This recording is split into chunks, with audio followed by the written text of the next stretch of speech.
दोघांची सारखीच फजिती म्हणत या ना तर तुम्हाला फसिलेले 15-20 वर्षे आम्हाला फसिलेले असंच होणार आहे. आम्हाला पाणी पाहिजे ते आता तुम्हाला पाणी पाजून जाईल. आम्ही केल्यावरच फक्त जाती येते नाव दिलं जातं त्याला, त्याने केलं की शांतता असते. एवढाच फरक आहे फक्त. शेवटी सरकार पुरस्कृत असल्यावर तसंच असतं. मराठ्यावर अन्यायच होणार कधी पण. आता इथंच 9 वाजलेत आणि 10 वाजताचा अंतर याचा कार्यक्रम आहे चाकरवाडीचा आणि तिथं खूप भाविक भक्त जमलेले. त्यामुळे आता हॉस्पिटलमधून डायरेक्ट आम्हाला चाकरवाडीला श्री क्षेत्र चाकरवाडीला जायला लागते, कारण तिथून खूप महंतांचे फोन सुरू झाले. त्यामुळे आम्हाला उठायला उशीर झाला. रात्री तब्येत थोडी खराब असल्यामुळे उठायलाच उशीर झाला. त्यामुळे आता आम्ही धडक संभाजीनगर ते चाकरवाडी जाणार लगेच. आज सरकारचं शिष्टमंडळ ओबीसीच्या नेत्यांना भेटतं आहे आणि काल तर वडेट्टीवारांचे अश्रू देखील तिथं तुमच्यापर्यंत पोहोचले असतील. या सगळ्यावर काय प्रतिक्रिया? उदय सामंत आणि गिरीश महाजन आहेत त्यांना भेटायला.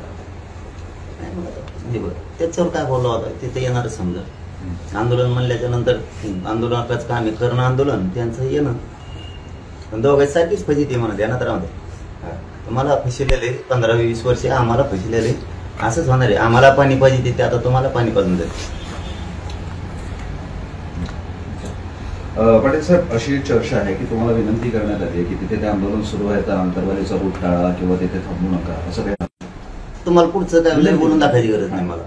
नाही तसं काहीच नाही. पण आम्हाला उशीर झालं. आंतरवाली जायला कसं कोण विनंती करणार आहे जाऊ नका म्हणून?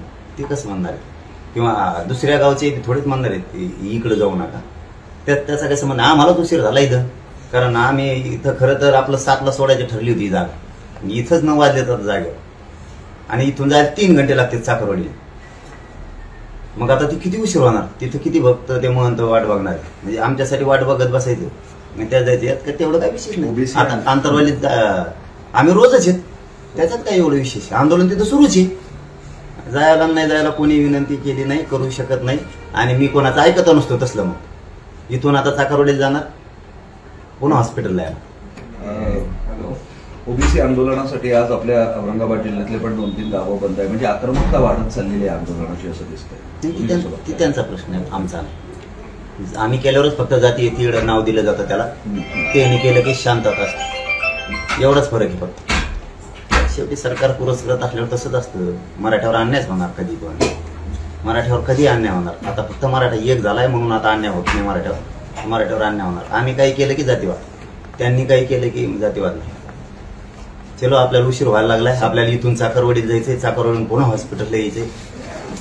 चलो बॉस, धन्यवाद दादा.